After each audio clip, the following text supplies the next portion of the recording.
Nazi. I thought you said Nazi. Nazi.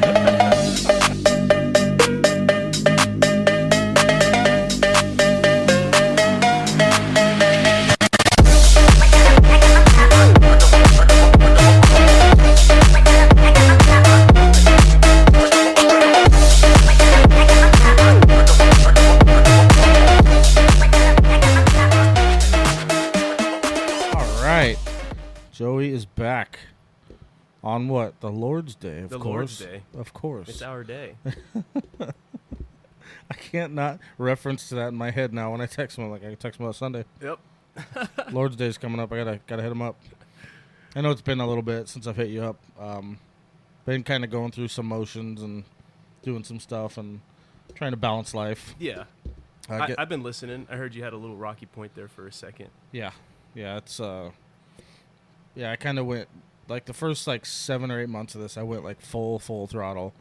And, yeah. You were pumping them out. And I'm cool with it, but just like everybody else, man, I'm human, and it wore me down for a minute, so. I get it. I have to resurface and find a happy medium until this thing takes off on its own. Yeah. So. I took a rough patch here the past 2 weeks. I got sick, and I'm just coming, recovering now. Oh, shit. It's just the remnants of it. Yeah. I still got a little bit of a tickle in my throat, but it's going away. Really? See, yeah. I've recently been dealing with something just like that. It's I'm not even hugely sick, but there's a little sore throat. Yeah, it's and doesn't there's go away. Some shit in there. Yeah. Yeah. I hate that. I have that too. Same fucking thing. And I went to the VA and he's like, you don't have bronchitis, because I thought I had bronchitis. I don't. Apparently it's my sinuses, post-nasal drip, and all that shit. See, the first couple of days that I had it, it wasn't painful. It was just annoying. Mm-hmm. But it was annoying, and it was it felt like it was going up the back of my face. Yeah, I feel the same exact thing too. So whatever it was the same shit. It's as that you. new fucking Wuhan shit. I don't know what it is, man. They came out with a new brand, and I got it. New fucking brand. Collab with Louis Vuitton. Yes. I like it. It's called Throat Yogurt. Throat Yogurt. Oh, that's the greatest shit I've ever heard. I'm using that. I'll tell you what, though. Every time I hear that fucking intro you got now, it makes me want to kick a fucking fat kid in Walmart. Yeah. I don't know why. It's fucking it hypes me up. That's good. I just want to go to my local Walmart and start fucking 300ing these fucking fat kids. Get away from the cupcakes. Specifically while that song is playing. I'm seeing it in my head. It's pretty motivating. This is a good YouTube clip. Just reels of kids getting their shit kicked in. Oh man. Sounds that classic YouTube video from back in the early 2000s where that fat Mexican kid falls on the log. You ever see that one? Where he's trying to cross the little ravine and he's like, hi, they're fucking with him. He's like, no mames way. It reminds me, I feel like that's something Devlin would do. Oh yeah. He would do it emotionless. You get that impulse. Yeah. What? You ever get that impulse when you're on the fucking freeway and you're like, man, I could just ram this guy next to me right now. And then you're like, you almost feel a twitch, and you're like, what the fuck just ran through my head? You're like, I could do this. Yeah. We can handle this right now. Or you're going on an avenue real fast, and you're like, man, I could just turn into that truck real quick. It's not even a suicidal thing. It's just an impulse. What? Why'd that pop into my head right now? Yeah. The French have a name for it. What is it? I don't know how to pronounce it in French, but it's called, they call it, the translation is called the call of the void. Fuck. That's what they call it. So it's a real thing. It's a real thing. And they're recognizing it. Me and Devlin looked it up. It was what's that impulse thing where you just want to do, suicidal shit for, you see a cliff or, you're on the Grand Canyon, and you're like, I just want to jump. Right. What is this feeling that I have? But they say that the reason you have that impulse is your brain is running through all the scenarios and it's a fear-based thing, but it turns it into almost an impulse, but you draw back at the last second. It's such a weird thing that your brain does. Dude, I can kind of when you say I think about standing over the ledge, and I think about how freeing it would be. Obviously, I think about the repercussions of what I'm about to do. But that those couple of seconds in between. Yeah. Right before the smash. Yeah. Yeah. It's pretty wild. I definitely think about the freeing factor of doing whatever the fuck it is that you want to do. But ramming somebody on the freeway is definitely going to have repercussions I don't want to deal with. No. So. Especially into a semi. You're not walking away from that. I just don't feel like I need to deal with that right now. Mm-mm. Or there is times it's like even to this day I'm like, is prison time really that fucking bad? Just random thoughts that pop in your Dude, head. yeah, like, okay, this version of life sucks. Let's try another version. Well, if you look on the bright side, you get 3 square meals a day. You don't have to pay rent. Yeah. I mean, that's about it. The only thing that sucks about that one is like I'm gonna have to fight with that one probably for the rest of my life. The downsides are you're gonna probably get your ass beat. Yeah. And possibly raped. Possibly a heavy possibility. Yeah. Yeah. So I think about that. Or being homeless. Another lifestyle. Did a total flip. You can do whatever you want all day. Yeah. You don't have to worry about bills. Same thing like in prison. But Just a little hotter. A little hot, yeah, especially in Arizona, man. What the Fuck. If I was homeless, I would migrate to California.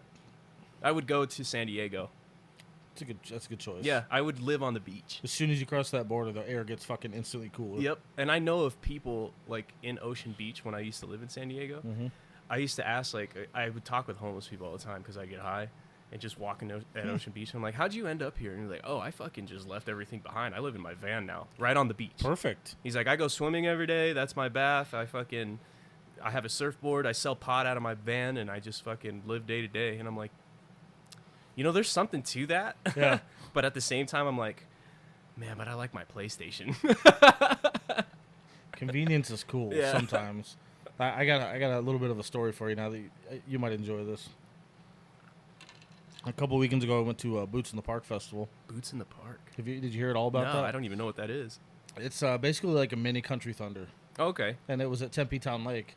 And like a bunch of people that I know, we all got an Airbnb out there. And we stayed out there Friday night, Saturday night, and we left Sunday. Nice. Because it was a 2-day festival. Friday night, I left the festival. Obvious, I don't have to tell you that I've been drinking most of the day.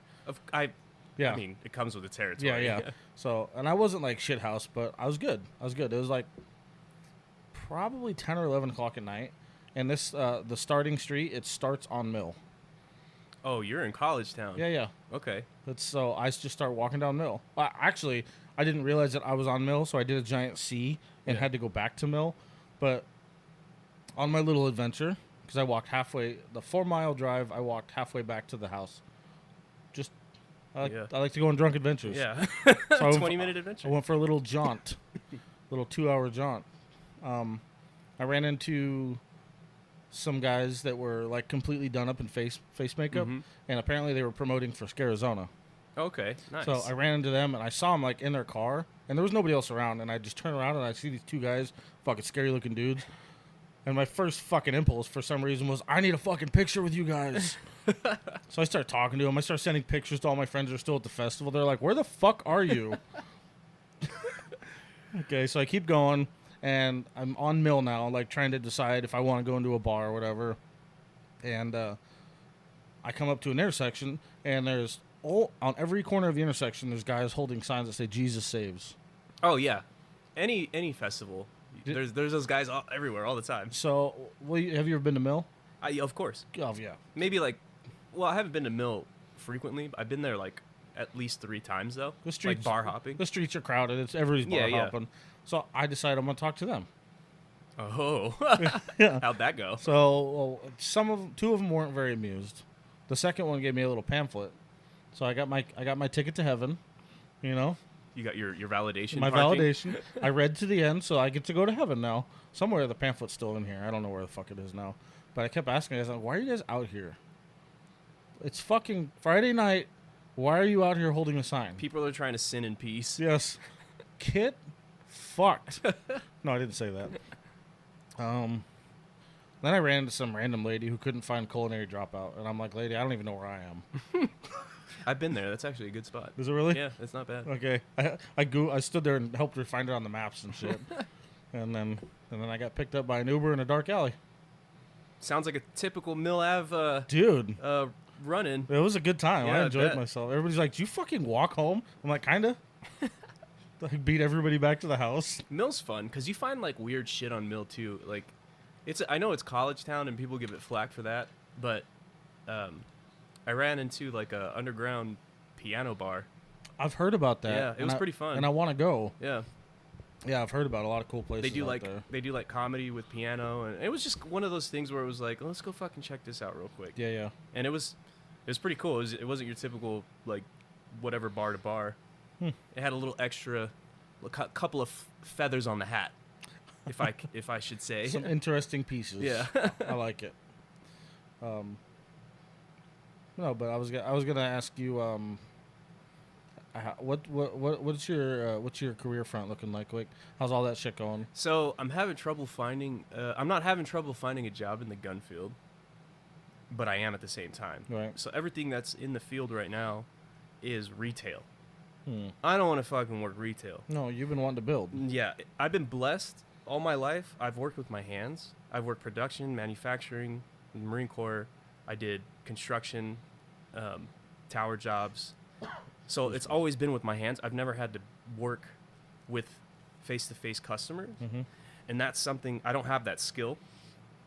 I mean, I can talk my head off, but as far as like being a fucking desk clerk or any of those type of jobs, cashier, whatever, I don't want to do that. I want to find a job that's in the manufacturing field, in the very least, or production field of firearms, where I can work day to day on the guns themselves and just focus on that.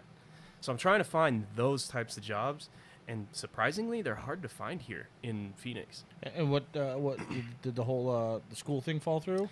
Well, so no, the school thing hasn't fallen through. I have everything that I need. I just don't want to start until I have that job. Well, yeah, okay. And I don't even care if I take a pay cut at this point, because I'll be getting $900 a month from Uncle Sam just for going to school. Once I start school, I'll have an extra $900. So I'll probably be making actually more. That's right. Than my full-time job right now, with that extra $900 that's coming in, working a minimum wage job. But I still want to do full-time just to get that experience. So it's kind of difficult right now trying to find that job that's not fucking retail, because it seems like everywhere I go, or everywhere I'm trying to look here in Phoenix, it's a lot of retail. Yeah, regardless of what I'm dealing with, I don't think there's a whole lot of jobs where I'd want to be any kind of a salesman, or... Yeah, it's not my vibe. It's not my vibe either, especially when you're trying to make money off of somebody like that. I'm not interested. Yeah, and it's just one of those skills that like I said, I don't have literally any experience in. See, I'll just disagree with you. I feel like you're charismatic. You are a very good talk, and you do well. You just don't have the. Yeah, you haven't seen it happen. No, yet. I haven't experienced that yet. Plus, if you're not interested, then I wouldn't even do it. I mean, it's cool. Like, I'll be in a gun shop and around guns all day, but I won't really be working on them or with them. I'll just be handing over and looking up sales and serial numbers and this type of, So it's more of I want to work with my hands, because that's what I know. I know that I can pick, like, if somebody brought me into a production shop and was like, this is how you run this machine, you're going to be doing this and this, and that laid out for me right there, I can pick it up within that, like a couple of days, and get a pretty good pace going. And I already work with guns at home, so I kind of know the basics of maintenance and models and all this stuff. So I feel like something in regards to that kind of a job that you would really enjoy is if you saw area for upgrade, or if you saw area for improvement. You are intelligent enough to be able to recognize what that is and how to fix it. Right. I feel like you've always been super smart and super informed on everything you've ever talked about with firearms. So. And the thing is, I just want to, before I get into the school, I want to make sure that everything's set up exactly right. Right. Even if there's some bumps along the way, I mean, nothing goes according to plan. I think last episode, that's where we left off, where it was like rule number 3 is have a plan. Rule number 4 is have a backup plan, because your first plan probably won't work. So that's where I'm at right now. I'm on rule number 3 and 4. So I'm like trying to figure this out and set my vision up how I want. Yeah. But I know that it might not exactly work out the way that I want, because when does it ever? You're going to always run into something new.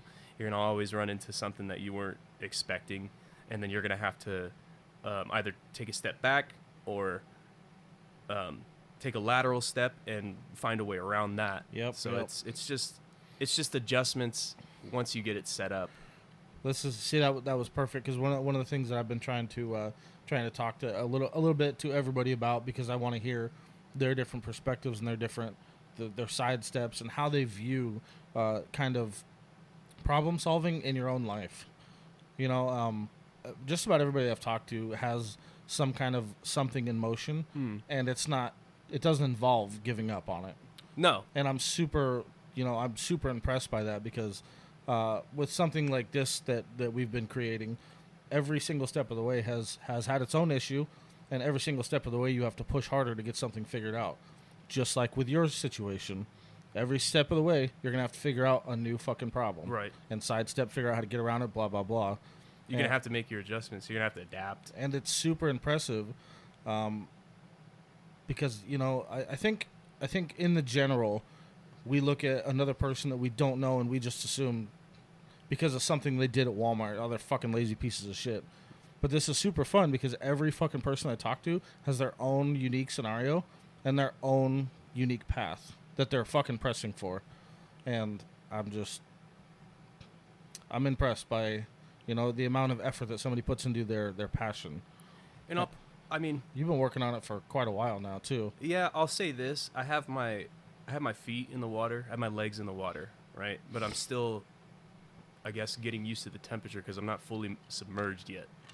And I haven't dove completely in. I'm still trying to get adjusted to that temperature of that water so that I can eventually just sink into that and then be comfortable there. And what do you think that means to you? Like, it just means that I'm taking things slow at a pace. Mm-hmm. So we always had the saying too. It's not one of the rules, but and I'm sure you've heard this in your field too. This was a military saying, I think originally, and it was slow is smooth, smooth is fast.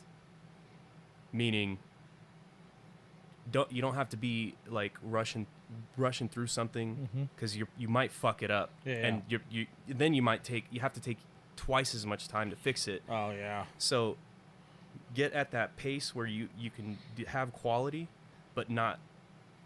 And you'll have to sacrifice maybe a little bit of time, but it'll be worth it in the long run. Yep. But you don't want to sacrifice that quality that you're getting in whatever it is that you're doing. That stands so true, man.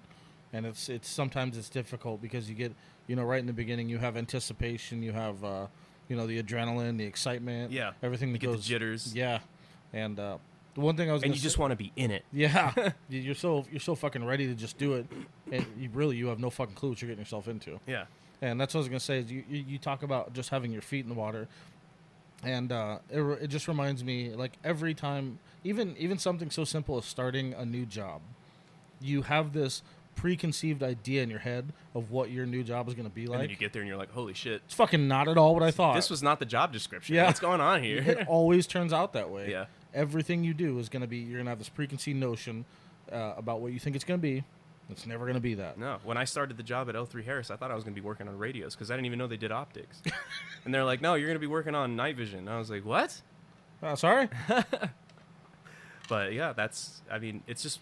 And then you got to, like, from there, you're like, okay, well, now I got to change this and this and this and adjust that. And then and then once you get into that groove, then you get on that track and you're like, all right, now we're moving. Now the train's going. Yep. So... And we got some coal in the fucking fire. It's cool that you're conscious enough of what you're doing to realize just to ease into it, I feel like at this age, going through what I've gone through, I feel like I have a decent amount of experience to know that starting something new is, you gotta, because I'm an impulsive person. I've told you this. And when I joined the Marine Corps, it was purely based on impulse. Now I got lucky because I don't regret that. But if it were anything else, like getting into more debt at school, I would have been fucked. Yeah. I would have been in a completely different place. That would have hurt you a lot. So that impulse decision did help me, but you're rolling the dice whenever you do that. You want to do something, you got to, like, take some time to get some pre-hand knowledge on the subject there or the field or whatever it is that you're going to do to get in it. You got to do your homework, I guess, is what I'm saying. A little bit of homework and make sure it's what you want to do. 9 times out of 10, I'd say it's hugely necessary. Oh, it is. But I mean, like I said, and I completely admit it, impulse, it fucking drives me sometimes. Even in my day-to-day life, where I'm like, you know what, fuck it. I'm going to buy this Beretta. Because I just showed it to you. I bought that Beretta on Wednesday, and it was an impulse decision. I was like, oh, that's nice. Buy. Yes. Brand new. There's stuff like that I do too, where I'm just like, it separates from, experiencing things that you want to do in life that aren't really going to affect, long-term shit. Yeah, it's just that instant gratification sometimes. Those impulse buys I'm cool with. Yeah. Yeah. I mean, you just got to make sure you don't let it become limitless. You know what I mean? That'll slip away a little fast. Yeah. But it's nice to treat yourself every once in a while, though, with those impulse decisions. Yeah, I agree with you. That's why I drive the dumb shit that I drive. I don't need that man, thing. we all like our shit. Yeah. You got your truck. I got my guns. Yeah. Oh, man. Well, that's good. I'm glad that you're at least trying to be wise about it, a little bit more conscious about it. The one hard part that is, I'm not going to say unpredictable or unmanageable, that we have to deal with when we're making these big ass choices is how you're going to fit into wherever it is that you're trying to land. I find that to be frustrating because I don't fit in with everybody. So it's like I could be at the perfect company in the perfect position and work with a couple assholes that don't like me. Yeah. And it's all fucked because of that. Yeah, and I've never worked in the firearms field, so besides my brief 4 years in the Marine Corps, Yeah. that's about it. But I've never worked directly with guns, gun shops, manufacturing, any of that. Like, just all personal experience. I worked in the armory in the Marine Corps for a little while, but I mean, this is a whole different. You're pretty fucking well-rounded for never working in the industry. Jesus Christ. I've got experience with say. guns. Yeah. I just don't have on the production or manufacturing or even sales sides of things. So I know that there's plenty of places you could work if you did want to sell. Obviously, trying to avoid that. And I might have to. You think so? It might be unavoidable. Ugh. Which is, I'll compromise if that's the case, because I don't want to take too much time. Right. You know what I mean? I want to get it set up, but at the same time, if I can find that spot, then I'm going to take that. And like I said, I'm willing to compromise on a pay cut. Mm-hmm. I'm completely fine with that. Maybe I've been listening to fucking JRE a little bit too much, but I can't force myself to do shit that I don't want to do. Yeah. And if I'm in your shoes, I don't want to be a salesman. I'm not gonna fucking be a salesman. I'm not gonna like the job. I'm not gonna be good at it because of this. But the only reason I want to there's two reasons. One, because I want to get into the field, and two, is because the job that I have now, it's full time and I'm working nights. Mm-hmm. So like balancing that with school, if I were to keep this job and go to school at the same time, be fucking hard. Do you think that starting in a retail position could potentially get you in the right direction? Networking wise, probably. Yeah, I suppose that was kind of a stupid question. Because regardless of the work you're doing, you're in the field. Yeah. And you meet you meet collectors and people that run gun stands at gun shows. And like sometimes they'll, I know of one guy, sometimes they'll bring you in and be like, hey, you want to run a stand and, fucking help me out and just come get into the environment. You just get more ingrained gradually in that when you even in the retail side, I'm sure. Yeah, I should take a step back on that, and I got to disagree with myself with everything I just said. Not wanting to do something you don't want to do, because if you think about it with an open mind like you are, all it takes is one right person. Yeah. In 6 months, one right person could set you in the direction. I mean, who knows? A gunsmith may walk into the shop wanting some fucking fancy Nancy Kimber or whatever the fuck it is, and then you start talking. Yep. And then he asks you next thing you know, he asks you one comprehensive question and gets an answer that he's impressed by. Yeah. Your new direction. That's crazy. Yeah, you're right about that. Yeah. Yeah, the networking side, no matter what job, it's usually like 99% of jobs you're going to have a chance to network with other people. Especially in retail. I think retail in that field, in whatever field it is, just because you're talking to people all day and figuring things out, what they like, what their interests are, what they do. because it comes up in conversation, especially at a gun shop. People like to talk. They're excited to be in there. Yeah. There's all these pretty toys on the wall.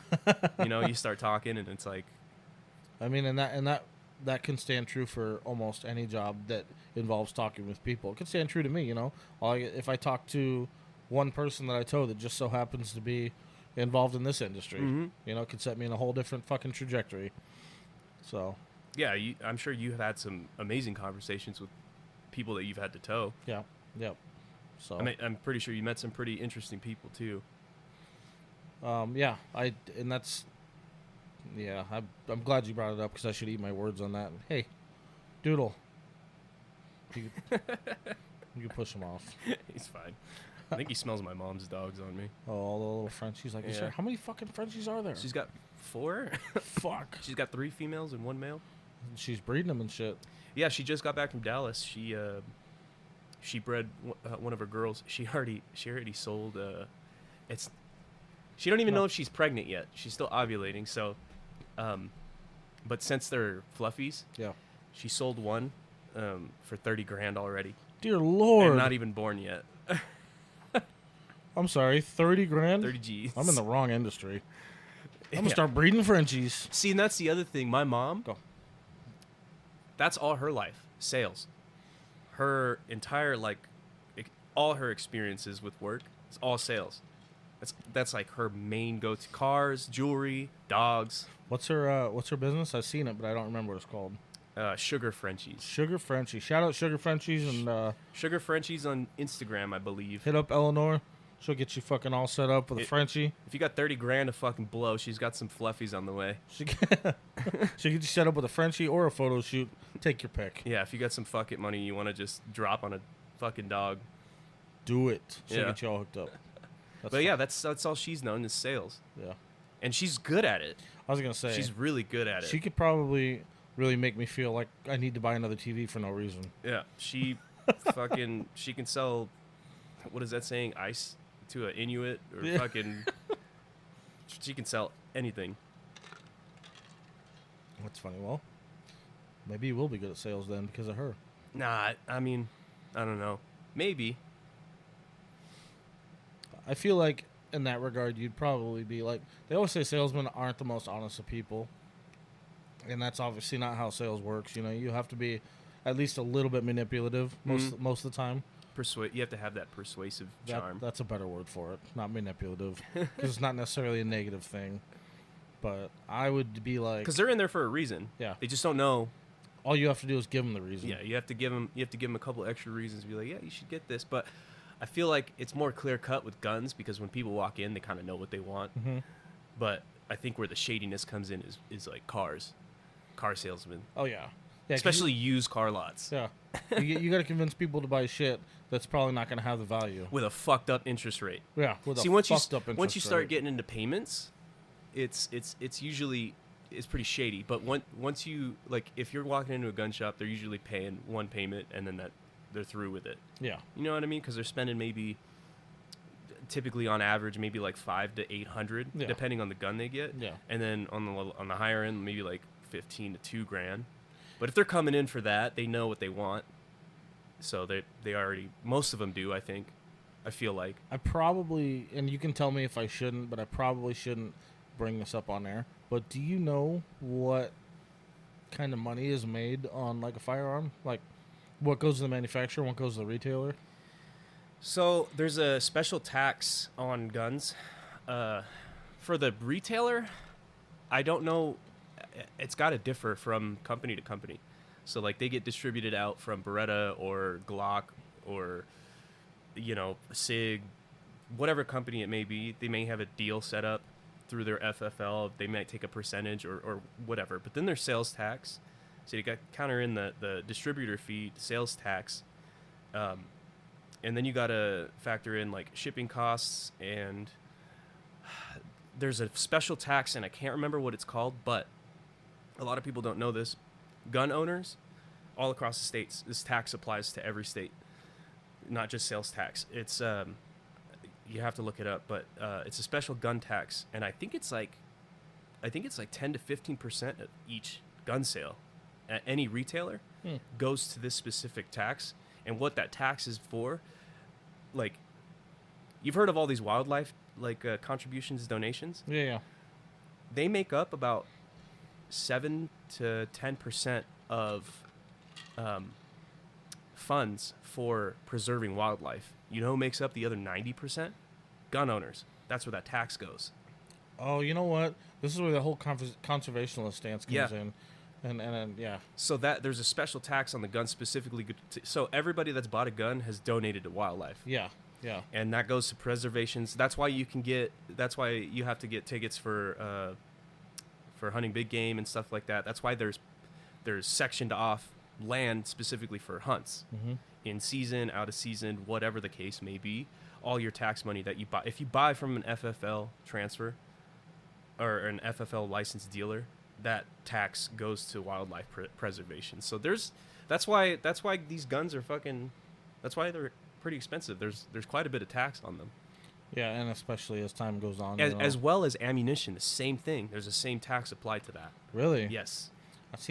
I find that to be hugely worth it. Being a hunter, and I guess you could say, quote unquote, a conservationist, because I do believe in the ethics and morals that go behind all that stuff, not just out there to kill. I think it's pretty important that you give back. Yeah. And that's not just land preservation; that's also breed preservation as well. And that is that's moving, that's preserving, that's I guess all in all, you could say just helping them survive and flourish. Yeah. So that way you can hunt. Yeah, it's pretty wild when people tell me like, I donate to wildlife or whatever preservation. I'm like, I do too. With guns. I buy guns. Not a lot of people know that. Not a lot of gun owners know that. I've heard that in the past, and I completely forgot, but that is a big point. So yeah, it is a tax that goes specifically to that. I don't know how much money that the retailer makes. I'm pretty sure it differs from distributor to distributor, contract right. with companies. So I'm really not too keen on how much they actually make. I'm sure it's a pretty good amount. I can only imagine it's got to be. Me and Devlin were talking about this a little bit yesterday about how I'm probably not going to get into too specifics because I don't want to piss nobody off, but before everything happened in 2020, there used to be like three very clear-cut different levels of quality in like pistols, we'll start with that.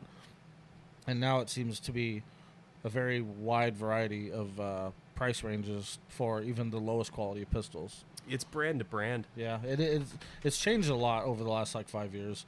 Because you used to be able to say, we'll say $300. This will get you. Oh God, I'm gonna get myself in trouble. $300 back in the day used to be like, yeah, okay, you can get a Glock XD or a Smith & Wesson. Now it's $600. Yeah, for a Glock. Yeah, a brand new Glock. And now things have doubled and scattered. That's not including tax. Nope. When I bought my Beretta, the tax on it was wholly included. I bought that gun for $7.99, and the tax on it was like $67. Fuck. Yeah, just the tax. God damn, man, and that's part of the hardest. That's the hardest reason I have, but not being able to go gun shopping. Yeah, they're expensive. Yeah. I mean, you can get some cheap shit that's reliable. You can still get cheap shit. I mean, I say it because we're in Arizona, and I would like to make that very clear, but you can still get cheap shit on the street. Yeah, you can. And I'm not talking about illegal shit. With private sales. That's a much better word for it. Yeah, on the street.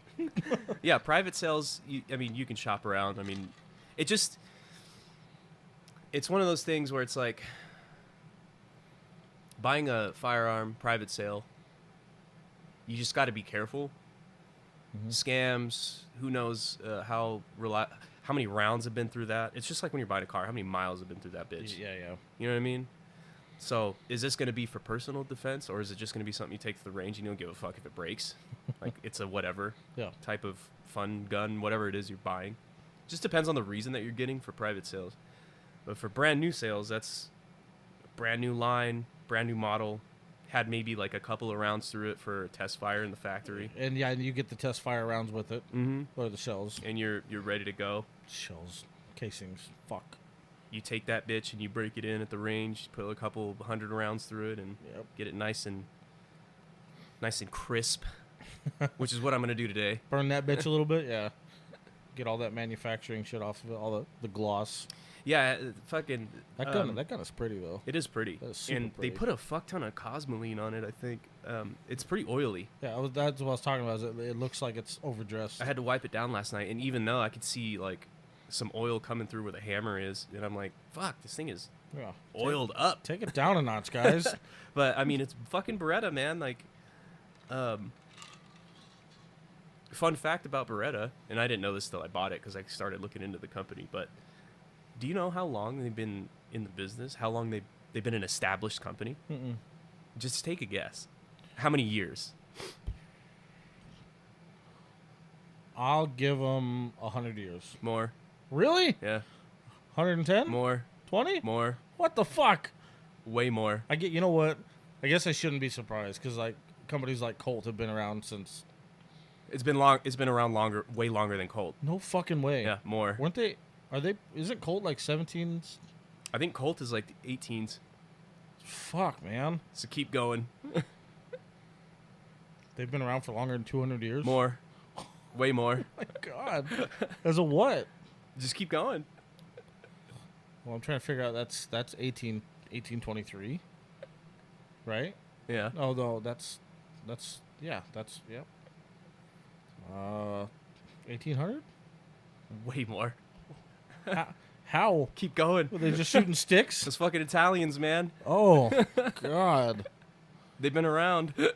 Fuck.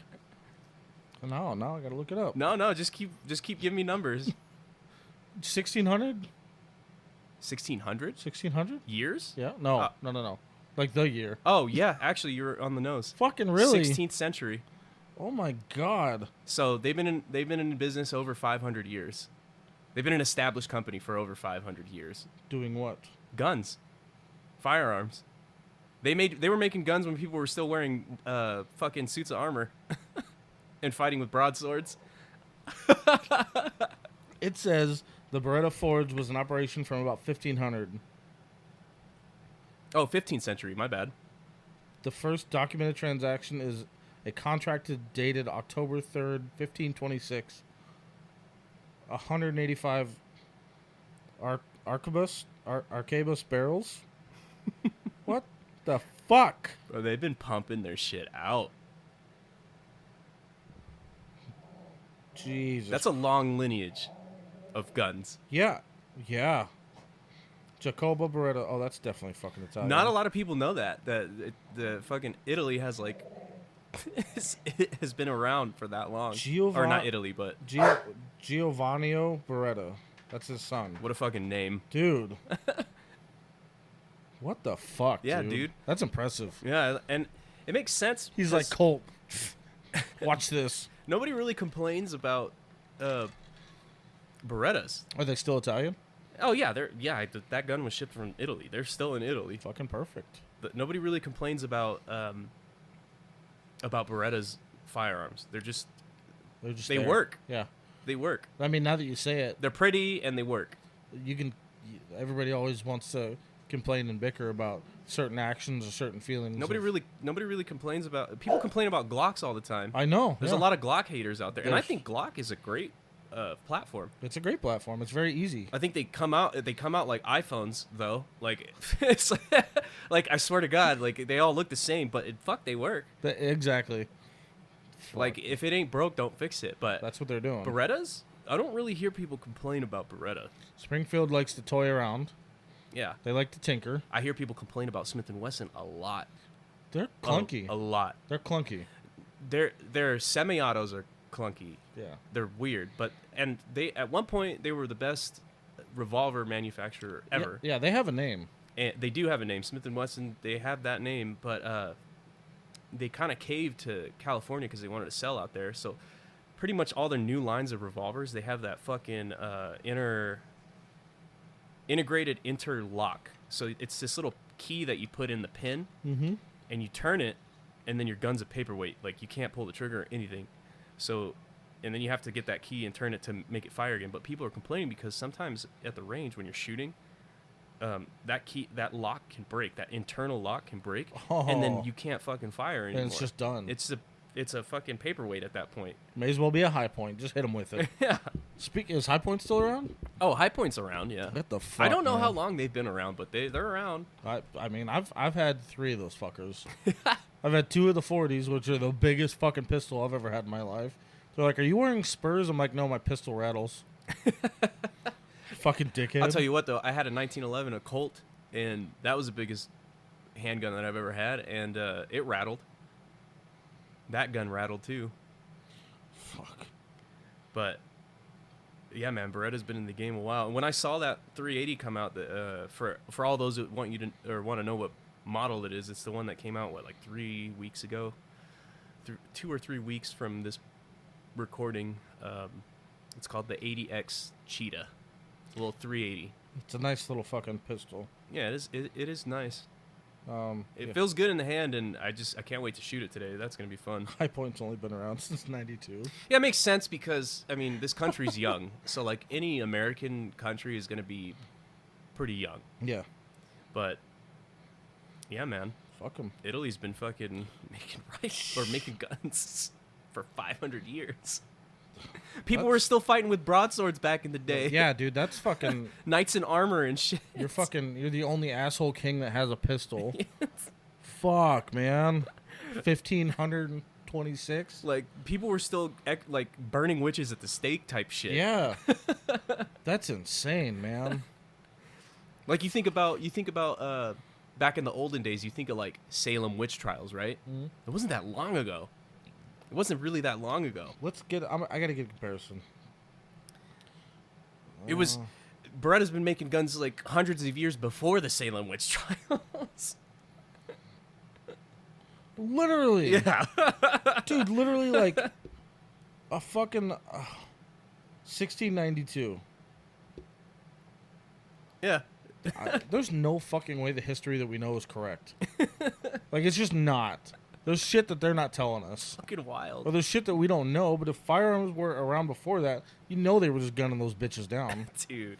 I'm high and you're fucking doing something stupid. To have a company literally last for over 500 years, that's impressive. That's insanity. That's so impressive. It's fucking impressive. Yeah. Just from like Yeah. Like companies.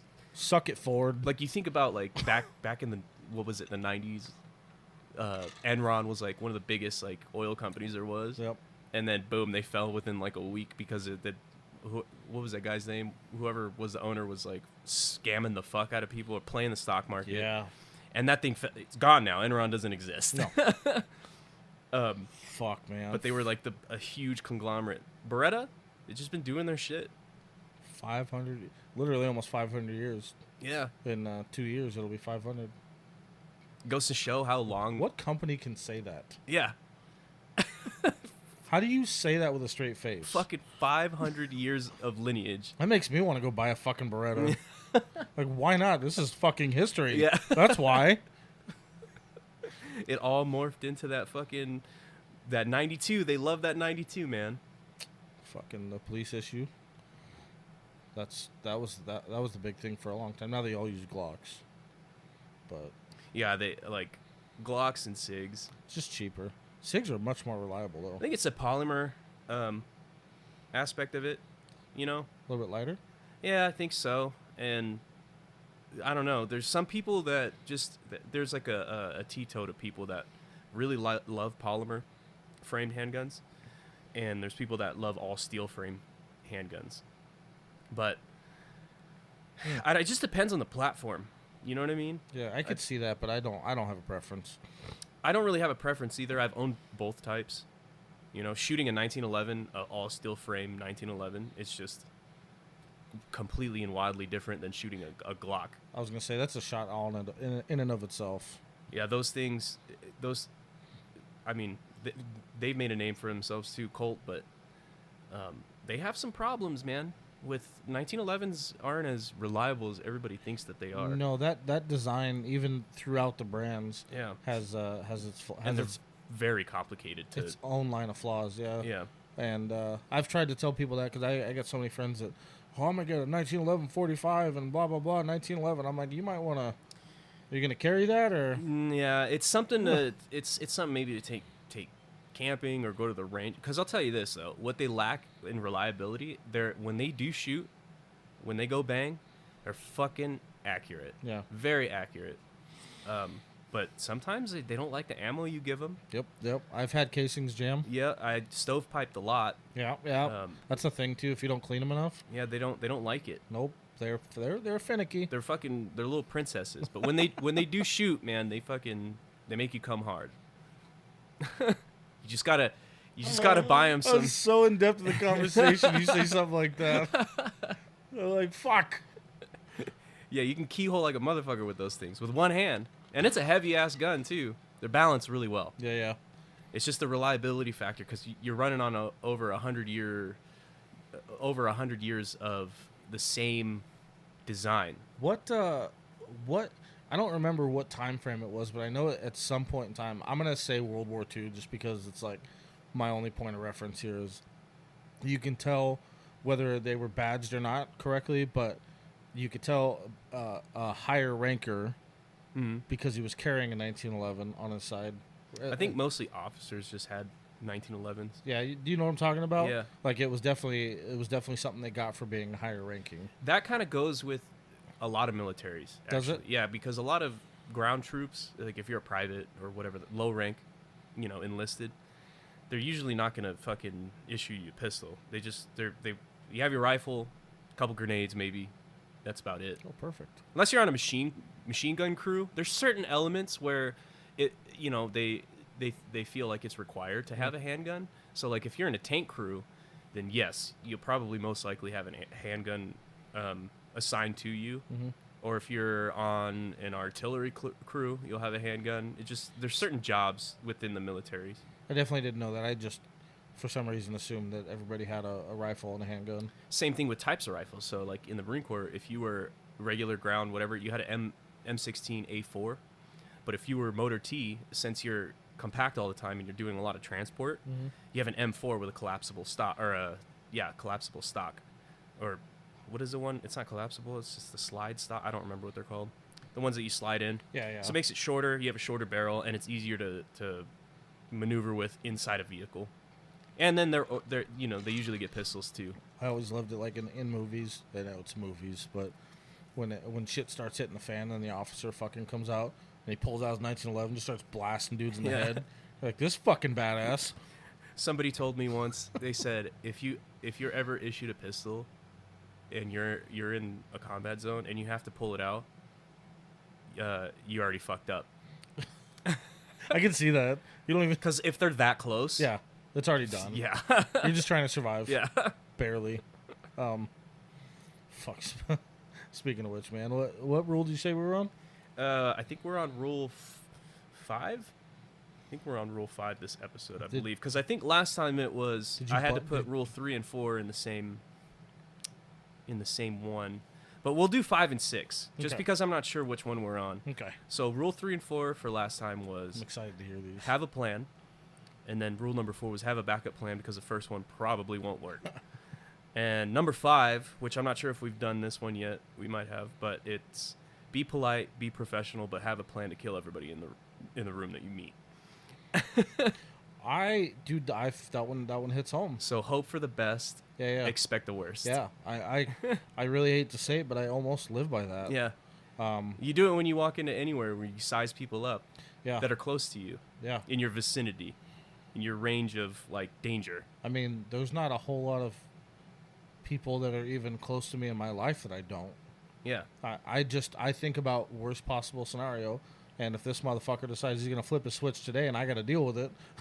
And I know some people might say, oh, that's biased or and that. That's insensitive. It's insensitive. But you know what? Everybody sizes everyone up the first time that they meet them. Uh-huh. Or if they're like waiting in line at a DMV, you have those thoughts where you're like, could I take this dude? No, he'd probably fuck me up. Yeah, or, stuff like that. Or like, this dude seems kind of sketchy. I'm gonna make sure I'm aware of my surroundings. Mm-hmm. Just as a preconceived that you have in your head. I definitely try to, consider my surroundings in which they could go the worst possible way. Like you said, I just don't know what anybody's intentions look like. Yeah. I don't know how bad their day has been, everything like that. It's just in a simpler way. It's just like I said, hope for the best, expect the worst. Yes. Type of scenarios. And I don't think there's anything wrong with that. I don't think there's anything wrong with it too, but in this day and age with the culture, it's people are like, you shouldn't do that, and it's like, okay, well, I mean, people get busted in the back of the head with a fucking baseball bat at night when they're, walking back to their apartment complex, and they get fucking robbed, and then they end up in a fucking wheelchair. So it's like, be aware of your surroundings. When you hope for the best and expect the worst, at the end of the day, when the worst doesn't happen, it's been a great fucking day. Yeah. End of story. Shitty things happen to good people. Yes. They happen to bad people, but if usually they happen to good people more. more often than not. More often than not. And if you turn that around and you just expect nothing but good, and then bad happens, regardless of the degree of it, disappointment. Yeah. I think we're dabbling in a different conversation. Would you shut the fuck up? We're dabbling in a different conversation now that I probably don't want to get into, because I don't want to talk about being disappointed for little reasons. It's not really something I'm into either. I feel you. But I like that rule. I keep that one pretty close to me personally. Yeah, it's a good one. And then number 6. I don't know how this one would really apply. This is one of the ones. I think this is one of the only ones where it's like, oh, I could have. I don't know. It says, do not attend a gunfight with a handgun whose caliber does not start with a 4. Fuck. In this day and age, I don't know. Ballistics have gotten a lot better than always have to carry around a fuck 45. That seems like a really old school. Yeah, law. this is an old school one. So I think we'll skip that one. Go to 7 real quick. What's 7? This one actually makes sense. Anything worth shooting is worth shooting twice. Ammo is cheap. Life is expensive. Fuck. So if you're gonna fucking execute something, make sure you do it right. Make sure you send that shit. Make sure you full send. Fuck yeah. Okay. Fair enough. Nothing wrong with the double tap, If you have to fucking measure 4 fucking times, measure 4 fucking times before you cut. I know they say measure twice, cut once. If you have to measure 4 times. If you have to measure 20 times, measure 20 times. Yep. I like it. Well, shit, man. That was a pretty good talk, I think. And I like those rules. How many is there total? There's 13. 13, okay. So we left off on 7, so 8 is our next one. Cool. I'm excited. And then once those are done, you're gonna have to come up with more shit. Can I tell you the Navy ones? After, yeah. There's only 3 of them. Oh, it's all right. So the ones that we've been talking about are the Marine Corps ones, but the Navy ones for gunfighting. The Navy rules for gunfighting are as follows. Number 1, go to sea. Number 2, drink coffee. Number 3, send the Marines. Oh, that's fucking great. Oh, shit. Well, is there anything else you want to plug or add? No, nothing to plug. Nothing. We plugged, what are they called again? Sugar Frenchies. Oh, yeah, I guess I did plug that for my mom. Sugar Frenchies. Not my business. For Eleanor. Hit her up on Instagram if you want your Frenchies. I got boomer socials. I just have Facebook. Fuck yeah. That's it. That's all good. I don't run any of the other platforms. For everything else, click, follow, Please share any ads that you see for us. Working on getting the merch store back up. We're running into some technical difficulties. Uh-oh. Not a big deal. Other stuff's coming in November, so. Good. Actually, stuff of which I need to talk to you about.